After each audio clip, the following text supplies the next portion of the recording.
Hello मेरे dear student, मैं आज की वीडियो में आप लोगों को बताने जा रहा हूँ दीज और दोज का प्रयोग कहाँ होता है। यानी कि मैं आज की वीडियो में आप लोगों को बताने जा रहा हूँ यूजेज ऑफ दीज और डैट का प्रयोग।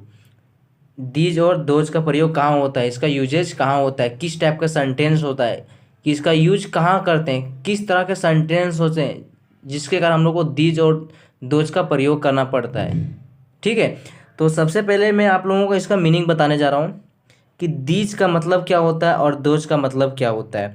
जिस तरह से मैंने आप लोगों को बताया कि दिस और डैट का प्रयोग होता है कहाँ कहाँ, उसी तरह से दीज और दोज का प्रयोग भी कहाँ कहाँ होता है। ठीक है, तो दीज और दोज में कोई अंतर नहीं है। दीज एक सिंगुलर था और दीज और दोज क्या है, प्लूरल है। जिस तरह से हम लोग दीज पढ़ें, डैट पढ़ें, वो क्या था, एक सिंगुलर था और उसका भी प्रयोग सेम हुआ, इसका भी प्रयोग उसी तरह से सेम होगा। जिस तरह से उसमें मैंने बताया उसी तरह से इसमें मैं बताऊंगा। दोनों का कंडीशन सेम ही है। क्या सेम ही, बस इसमें इतना फर्क है कि वो सिंगुलर था, ये प्लूरल है। क्या है, प्लूरल है। यहाँ पे दिस क्या था और डैट क्या था, सिंगुलर था। यहाँ पे दीज और दोज क्या है, प्लूरल है। ठीक है, तो दीज का मतलब होता है ये या तो ये सब। मैंने डैट और दोज में बताया था, डैट और दिस में बताया था कि दिस का मतलब होता है या, यानी कि यहाँ पे, और यहाँ पे दीज है, दीज का मतलब ये यानी कि ये सब, ये सब मतलब कि ये का मतलब हो गया यहाँ, यानी कि यहाँ के ये सब लोग। ठीक है, और उसमें मैंने बताया था डैट के मतलब हुआ यानी कि वहाँ। यहाँ पे क्या है, दोज, यहाँ यहाँ मतलब है वे, यानी कि वे सब, यानी कि वहाँ पे जो लोग हैं वे सब। ठीक है, और वहाँ पे दीस और डैट क्या था, सिंगुलर था। यहाँ पे दीज और दोज क्या है, एक प्लूरल है। क्या है, प्लूरल है। ठीक है, उसमें भी मैंने कुछ कंडीशन बताए थे, इसमें भी आप लोगों को कंडीशन बताऊंगा, उसके बाद मैं एग्जाम्पल बताऊंगा। ठीक है, इसका कंडीशन देखिए, इसका कंडीशन बोल रहा है, नोट पॉइंट में है।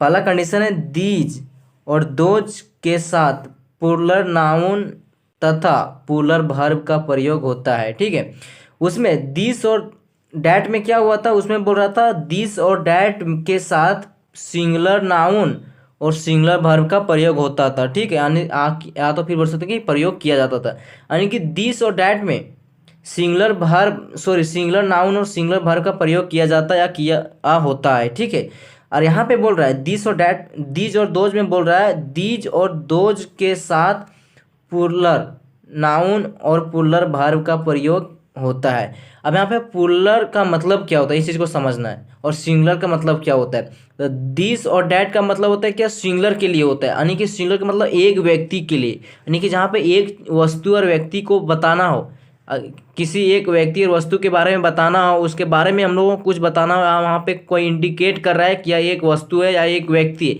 वहाँ पे हम लोग दिस और डैट का प्रयोग करते हैं। ठीक है, और यहाँ पे बोल रहा है दीज और दोज में बोल रहा है दीज और जो दोज के साथ प्लूरल नाउन तथा प्लूरल वर्ब का प्रयोग होता है। ठीक है, क्या बोल रहा है कि दीज और दोज के साथ प्लूरल, यानी कि दीज और दोज क्या एक प्लूरल वर्ड है, क्या है, प्लूरल नाउन है, यानी प्लूरल वर्ब है। तो वही बोल रहा है दीज और दोज के साथ प्लूरल नाउन तथा प्लूरल वर्ब का प्रयोग होता है। ठीक है, अगर आप लोगों को ज़्यादा कंफ्यूज हो रहा है तो मैं एक और वीडियो बताऊंगा, वहाँ पे दीज और दोज, दीज और दोज, डैट और दिस, यानी कि दोनों चारों वर्ड जो है, दिस डैट दिस दोज, यानी कि जो चारों ये वर्ड्स हैं, ये चारों वर्ड्स को मिलाकर मैं वहाँ पे बताऊंगा। ठीक है, तो मैं एक और वीडियो बताऊंगा, उस वीडियो के भी को भी जाकर देख लेना। ठीक है, अगर अभी तक आप लोग चैनल पर नहीं है तो चैनल को सब्सक्राइब कर लेना।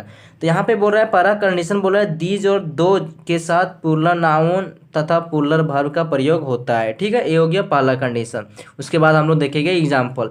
दूसरा कंडीशन बोल रहा है जब दो या दो से अधिक, यानी कि अनेक, दो या दो से अधिक, यानी कि प्लूरल का मतलब क्या होता है, दो से अधिक व्यक्ति या अनेक व्यक्ति, यानी कि दो से अधिक होना चाहिए। या तो बोल सकते हैं हम लोग अनेक, यानी कि एक से अधिक हो गया, यानी कि दो हो गया, दो से अधिक मतलब हो गया दो या दो से अधिक, यानी कि बहुत सारे लोग, यानी कि अनेक।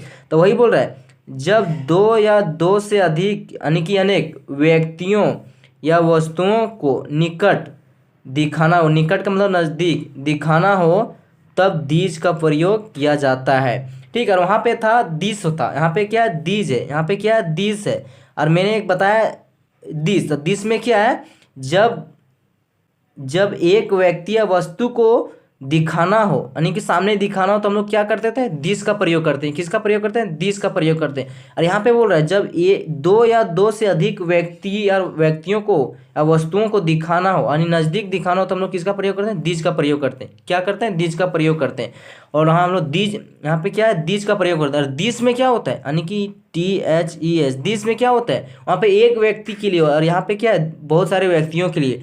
दोनों का वर्ड्स मीनिंग जो है अलग अलग, यानी कि इसका जो कंडीशन बताता है, यानी कि इसका रूल जो होता है दोनों का सेम होता है, बस इसमें बहुत सारे व्यक्ति होते हैं, इसमें सिंगुलर व्यक्ति होते हैं। ठीक है, अब तीसरा कंडीशन देखिए, तीसरा कंडीशन में क्या है, तो तीसरा कंडीशन है, बोल रहा है जब दो या दो से अधिक, यानी कि अनेक, दो या दो से अधिक यानी कि अनेक व्यक्तियों या वस्तुओं को दूर दिखाना हो। कहाँ पे, दूर दिखाना हो, यानी कि दूर में कोई वस्तु, अब व्यक्ति खड़ा होगा बैठा, उसमें हम लोग को उससे कुछ लेना देना नहीं है कि क्या कर रहा है, बट वो क्या होना चाहिए, दूर में होना चाहिए। यानी कि हम लोग इशारा करें कि वह व्यक्ति या वस्तु क्या है, दूर में, तब हम लोग क्या इसका प्रयोग करते हैं, दोज का प्रयोग करते हैं। किसका, दोज का प्रयोग करते हैं। ठीक है, दोज और डैट में क्या अंतर है, दोज का मतलब हो गया पुलर और डैट का मतलब हो गया सिंगुलर, यानी कि यहाँ पे एक व्यक्ति आएगा, क्या आ गया, एक व्यक्ति। और यहाँ पे दोज का मतलब कि बहुत बहुत सारे लोग। ठीक है, दोनों का जो मीनिंग है, यानी सेंटेंस है, मीनिंग तो अलग अलग है, बट इसका जो सेंटेंस जो होगा वो सेम आएगा, बट क्या है, यहाँ पे पुलर आएगा, यहाँ पे सिंगुलर आएगा, यानी कि दोनों का कंडीशन सेम ही है, दोनों का कंडीशन सेम ही है। दिस और डैट का भी कंडीशन सेम है, और दीज और दोज का भी कंडीशन सेम है, यानी कि जहाँ पे दीज है वहाँ पे दिस का प्रयोग होता है, जहाँ पे दोज है वहाँ पे डैट का प्रयोग होता है। बट दोनों में अंतर है कि जहाँ पे दिस और डैट क्या है, सिंगुलर है, और दीज और दोज क्या है, प्लूरल है। ठीक है, तो मैं एक साथ सेपरेट वीडियो बनाऊंगा, यानी कि चारों वर्ड्स का मीनिंग, यानी कि चारों वर्ड्स का मीनिंग बताऊंगा, चारों वर्ड्स का सेंटेंस बनाऊंगा, यानी कि मिलाकर बनाऊंगा, यानी कि मिक्स बताऊंगा, यानी कि सेपरेट में होगा। वहाँ पे आप लोगों को कुछ कंफ्यूज नहीं होगा, वहाँ पे आप लोगों को और क्लियर समझ में आएगा, यानी कि बेटर समझ में आएगा। तो मैं उस वीडियो को बनाऊंगा, उस वीडियो को आप लोग जरूर देखना। ठीक है, तो आप चलिए हम लोग इसका एग्जाम्पल देखें। एग्जाम्पल देखने से पहले पहले आप लोगों को एक स्ट्रक्चर बताने जा रहा हूँ, यानी कि स्ट्रक्चर मतलब होता है बनाने का तरीका। जब हम लोग कोई सेंटेंस बनाते हैं तो उसका एक रूल होता है, यानी कि स्ट्रक्चर होता है, एक तरह से बोल सकते हैं उसका फार्मूला होता है। क्या होता है, फार्मूला होता है। तो इसका फार्मूला क्या होता है, यानी स्ट्रक्चर बोलते हैं हम लोग इसको इंग्लिश में, तो subject plus verb plus object. अब यहाँ पे सब्जेक्ट कौन है, ठीक है, तो यहाँ पे ये जो है ये क्या सब्जेक्ट है, यानी कि इसको हम लोग एस लिख देते हैं, क्या हो गया सब्जेक्ट। अब भर्ब है, भर्ब कौन है, ये है जो क्या, ये भर्ब है। ऑब्जेक्ट कौन है, ये लड़के जो क्या है, ऑब्जेक्ट, यानी कि यहाँ पे वो लिख देते हैं। ठीक है, subject plus verb plus object. अब हम लोग इस सेंटेंस को जब बनाएंगे तो हम लोग का मीनिंग सेम निकल जाएगा। ठीक है, तो पहले एग्जाम्पल देखते हैं। एग्जाम्पल में दीज का मतलब क्या होता है, ये या तो ये सब बोल सकते हैं। ये के मतलब हो गया, यानी कि बहुत सारे लोग नज़दीक में सामने, यानी कि ये, यानी कि एक कलम है, तो इसमें अगर हम लोग यहाँ पे दो पेन रहता, मान लो कि ये दो पेन है, ठीक है, क्या दो पेन है, तो हम लोग क्या बोलेंगे, एक कलमे, यानी कि एक कलम नहीं, ये कितना कलम है, दो कलम, तो ये क्या बोलेंगे, एक कलमे। तो ये जो दो कलम क्या है मेरे हाथ में, यानी कि नज़दीक में, तो नज़दीक के लिए हम लोग किसका प्रयोग करते हैं, दीज का प्रयोग करते हैं, जब बहुत सारे कलम होते हैं। ठीक, यानी कि बहुत सारे चीज़ों के, यानी कि एक से अधिक होता है, तो ठीक है, तो हम लोग किसका प्रयोग करते हैं, दीज का प्रयोग करते हैं, यानी कि ये सब, या तो बोल सकते हैं ये, या तो फिर बोल सकते हैं ये सब, दोनों का मीनिंग सेम है। यानी कि ये बोलो या तो ये सब बोलो, दोनों का मीनिंग सेम है। यानी कि मान लो कि बहुत सारे लोग हैं सामने में, नज़दीक है, तब क्या बोलेंगे, ये, या तो फिर बोल सकते हैं ये सब। तो ये सब का मतलब क्या हो गया, यहाँ पे बहुत सारे लोग हैं, और ये यानी कि ये यहाँ पे भी बहुत सारे लोग हैं, तो दोनों का मीनिंग सेम होता है। ठीक है, अब इसका एग्जाम्पल देखिए, ये लड़के हैं, क्या ये लड़के हैं, तो इसमें हम लोग का पहला कंडीशन क्या बोला था कि ये पुलर वर्ब और एक पुलर नाउन का प्रयोग होता है, यानी कि दीज और दोज के साथ हमेशा क्या होता है, पुलर वर्ब और पुलर नाउन का प्रयोग होता है। ठीक है, तो देखिए ये तो खुद ही पुलर वर्ड्स है, दीज और दोज, तो इसके साथ भी क्या होगा, पुलर वर्ब और पुलर नाउन का प्रयोग है। ठीक है, यहाँ पे वर्ब कौन है वर्ब, तो यहाँ पे बिंदु लगा है, तो है नहीं, ये क्या है, यानी है का मतलब होता है बहुत सारे लड़के हैं, ये यानी कि बहुत सारे लड़के हैं, क्या है, बहुत सारे लड़के हैं, यानी कि हैं, यानी कि ये, यानी कि ये सब लड़के, यानी कि ये सब लड़के हैं, यानी कि यहाँ पे जितने भी लड़के हैं क्या, सब लड़के हैं, यानी कि बहुत सारे लड़के हैं। तो इसका सेंटेंस किस तरह बनेगा, देखिए, subject plus verb plus object, तो यहाँ पे सब्जेक्ट कौन है, ये और ऑब्जेक्ट वर्ब कौन है और ऑब्जेक्ट कौन है, लड़के। तो subject plus verb plus object, ठीक है। तो दीज आर बॉयज, अब हो गया ये लड़के हैं, दीज आर बॉयज यानी कि ये सब लड़के हैं। दूसरा है ये गायें हैं, यानी कि बहुत सारे गायें हैं, यानी कि गाय का मतलब क्या है, यानी कि नज़दीक में गायें। मैंने बोला है कि दीज का प्रयोग होता है कहाँ पे, नज़दीक के लिए। और कब होता है, जब बहुत सारे व्यक्ति या वस्तु होते हैं। तो गाय क्या है, एक जानवर है। तो ये क्या है, इसको क्या बोल सकते हैं, इसको एनिमल्स, यानी इसको हम लोग बोल सकते हैं एक व्यक्ति। मान लो कि क्या है, एक व्यक्ति, यानी कि कोई भी चीज़ है तो क्या है, एक वस्तु है, यानी कि गाय क्या है, एक जानवर है। तो बोल रहा है कि जब कोई नज़दीक की चीज़ों को हम लोग को दिखाना होता है तो दीज का प्रयोग होता है। और जब दीज का प्रयोग कब होता है, जब बहुत सारे चीज़ें होती है, ठीक है, यानी कि एक से अधिक होती है, यानी कि दो होता है, दो से अधिक होता है, यानी कि एक से ज़्यादा होता है। और दो हो सकता है, दो से अधिक हो सकता है। तो यहाँ पे क्या बोल रहा है, ये गायें हैं, यानी कि बहुत सारे गायें हैं। दीज आर काव, तो यहाँ पे एस लगा, जब एस लग जाता है कोई भी वर्ड्स में, यानी कि बहुत सारे व्यक्ति हैं, यानी कि बहुत सारे चीज़ें हैं, यानी कि एक ही चीज़ बहुत है।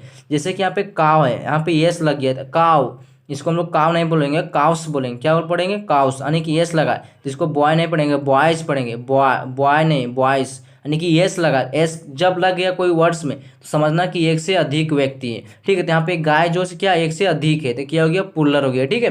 उसी तरह से तीसरा बोल रहा है ये सेब है, ये क्या है, ये सेब है। दीज आर एप्पल्स, क्या है, दीज आर एप्पल्स। अब यहाँ पे एस लगा, यानी कि यहाँ पे बहुत सारे एप्पल्स हैं, क्या है, बहुत सारे एप्पल्स हैं, दीज आर एप्पल्स। तो एप्पल्स कहाँ पे, सामने है, यानी कि मेरे सामने है, तो हम लोग इसको इसके तरफ इशारा कर रहे हैं। ये सब एप्पल्स हैं, या तो फिर बोल सकते हैं ये सब एप्पल्स है, या तो फिर बोल सकते हैं ये सेब है। जैसे कि यहाँ पे क्या, ये सेब है। अब इसको हम लोग बोल सकते हैं ये सब सेब है। दीज आर एप्पल्स, यानी एप्पल्स यहाँ पे एस एस लगा, यानी इसका मतलब हो गया कि बहुत सारे एप्पल्स हैं, ठीक है। ये कुत्ते हैं, या तो फिर बोल सकते हैं ये सब कुत्ते हैं। दीज आर डॉग्स, यानी यहाँ पे एस लग गया, क्या यहाँ पे बहुत सारे कुत्ते हैं। कहाँ पे, नज़दीक में, यानी कि हमारे सामने। ये सब सब क्या है, कुत्ते, यानी कि हमारे सामने बहुत सारे कुत्ते। तो क्या बोल रहा हूँ मैं, ये सब कुत्ते हैं, दीज आर डॉग्स, एस लगा, यानी कि बहुत सारे कुत्ते हैं। ये बिल्लियाँ हैं, ये बिल्लियाँ, यार इसको बोल सकते हैं ये सब बिल्लियाँ, यानी कि ये लगा सकते हैं, या तो फिर बोल सकते हैं ये सब, ठीक है। इससे कोई परिवर्तन नहीं होने वाला है, उसका मीनिंग सेम ही निकलेगा। ये सब बिल्लियाँ हैं। दीज आर कैट्स, यहाँ पे एस भी लगे, यानी कि सभी वर्ड्स में लास्ट में आपको एस मिलेगा, क्योंकि ये सब क्या है, पुलर वर्ड्स हैं। तो पुलर बनाने के लिए हम लोग एस लगाते हैं। इसका और रूल्स होता है, कहीं पे एस नहीं लगकर और दूसरा वर्ड्स लगता है, तो उसको भी बताऊंगा, ठीक है। तो यहाँ पे क्या, ये बिल्लियाँ हैं, दीज आर कैट्स। उसके बाद छठा क्या, ये घोड़े हैं, these are horses, these are horses, यहाँ पे भी एस लगा है, क्या हो गया, दीज आर हॉर्सेस, यानी कि ये घोड़े, यानी कि ये सब घोड़े हैं। कहाँ पे, मेरे सामने। तो क्या हो गया, ये दीज आर हॉर्सेस, क्या ये सब घोड़े हैं। तो मैंने यहाँ पे कितना सब क्या बताया, दीज का बताया, क्या बताया, दीज का। और दीज का एक पुल्लर वर्ब है, और जो किसके लिए वो प्रयोग होता है, नज़दीक के लिए। अब हम लोग पढ़ेंगे दूर के लिए, दूर के लिए, यानी कि दोज का प्रयोग। तो दोज का मीनिंग क्या होता है, वे या तो वे सब, क्या, वे या तो वे सब। वे का मतलब वे सब, यानी कि दूर में कोई वस्तुएं, वे, यानी कि आप यहाँ से मीनिंग ही निकल जाता है वे, यानी कि वे सब, यानी कि बहुत सारे लोग। जैसे कि बहुत सारे लोग थे, कहाँ पे, दूर में है, वो क्या है, बहुत सारे लोग, व्यक्ति जो है दूर में खड़े हैं या बैठे हैं, ठीक है। तो वो सब क्या है, दूर में है, तो वही इसका मीनिंग निकल रहा है, वे सब, यानी कि दूर में। तो जब एक से अधिक यानी कि पुल्लर होता है तो किसका प्रयोग होता है, दोज का प्रयोग होता है। तो यहाँ पे देखिए सेंटेंस बोल रहा है वे लड़कियां हैं, यानी कि वे सब क्या, लड़कियां हैं, सब क्या, वे सब लड़कियां हैं, क्या, वे सब लड़कियां हैं। दोज आर गर्ल्स, यहाँ पे एस लगा, ये भी क्या है, पुल्लर है, दोज आर गर्ल्स। दीज और दोज में सिर्फ इतना ही अंतर है कि ये दोनों क्या है, पुल्लर हैं। बट इन लोग, ये दोनों सेंटेंस में इतना ही डिफरेंट कि दीज जो है वो नज़दीक के लिए होता है, और दो जो है सो वो दूर के लिए होता है, ठीक है। तो वे लड़कियां हैं, यानी कि दूर में कोई लड़कियां, वो बहुत सारी लड़कियां लोग खड़ी है, बैठी है, ठीक है। तो वही बोल रहा है those are girls.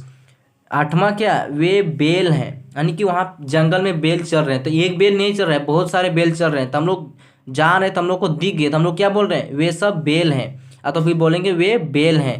Those are ऑक्सेन, यहाँ पे देखिए मैंने बोला था कि किसी किसी में सेंटेंस कुछ अलग लग जाता है तो उसका मीनिंग भी चेंज हो जाता है। तो यहाँ पे देखिए EN लगा, ऑक्सेन, यानी कि यहाँ पे वॉवेल्स भी है, ये क्या है, बहुत सारे बेल हैं।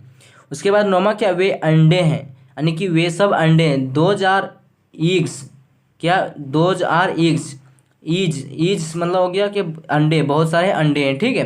अब 10वां क्या, वे कुत्ते हैं, क्या, वे कुत्ते हैं। Those are dogs, those are dogs, यानी कि कुत्ते कहाँ पे, दूर में, यानी कि वे सब कुत्ते, यानी कि मैं रास्ते में जा रहा हूँ और किसी के घर में बहुत सारे कुत्ते, तो मैं क्या बोल रहा हूँ, वे सब कुत्ते हैं, यानी कि दूर में कुत्ते, यानी किसी के घर में, और मैं रोड से जा रहा हूँ तो क्या है, दूर में, तो मैं क्या बोल रहा हूँ, वे सब कुत्ते हैं, those are dogs.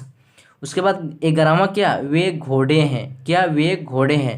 Those are horses, यानी कि घोड़ा कहाँ पे, बहुत दूर में, हमसे बहुत दूर में, तो वही बोल रहे हैं वे घोड़े हैं, क्या है, वे घोड़े हैं। Those are horses. 12 क्या, यानी कि 12वां क्या, वे किताबें हैं, वे किताबें, यानी कि स्कूल में बहुत सारे किताबें हैं, स्कूल में बहुत सारी किताबें, और वो क्या है, दूर में, और मैं किसी दूसरे क्लास में, तो मैं क्या बोल रहा हूँ, वे सब किताबें, यानी कि मैं इशारा करके बोल रहा हूँ कि वे सब किताबें हैं। 2,000 बुक्स, 2,000 बुक्स। अब मैं एक बार फिर से बता देता हूँ, दीज हो गया नजदीक के लिए, दीज हो गया नज़दीक के लिए, और दोज हो गया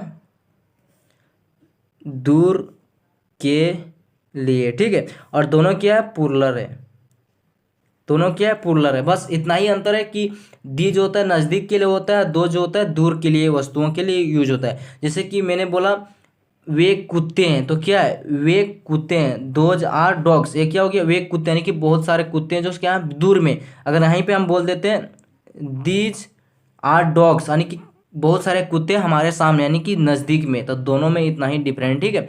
अगर आप लोगों को हमारा वीडियो अच्छा लगा हो तो वीडियो को लाइक कर देना, एक प्यारा सा कमेंट कर देना, जिससे कि मैं मोटिवेट होता हूँ कि हाँ आप लोगों को वीडियो अच्छा लगा। और अभी तक आप लोग अगर चैनल पर नए हैं या चैनल को सब्सक्राइब नहीं किए हो तो चैनल को सब्सक्राइब कर लेना। मैं फिर मिलता हूँ नेक्स्ट वीडियो में, तब तक ले जय हिंद जय भारत। हाँ, मैं एक सेपरेट वीडियो बनाऊंगा, उस वीडियो को आप लोग जरूर देख लेना कि दीज और दोज और डाइट और दिस, ये चारों मीनिंग का एक सेपरेट वीडियो बनाऊंगा, एक वीडियो क्या बनाऊँ, सेपरेट बनाऊंगा, ठीक है। तो उस वीडियो को आप लोग जरूर देखना। चलिए दोस्तों, हम लोग फिर मिलते हैं नेक्स्ट वीडियो, तब तक के लिए जय हिंद जय Bharat. Thank you watching for this video.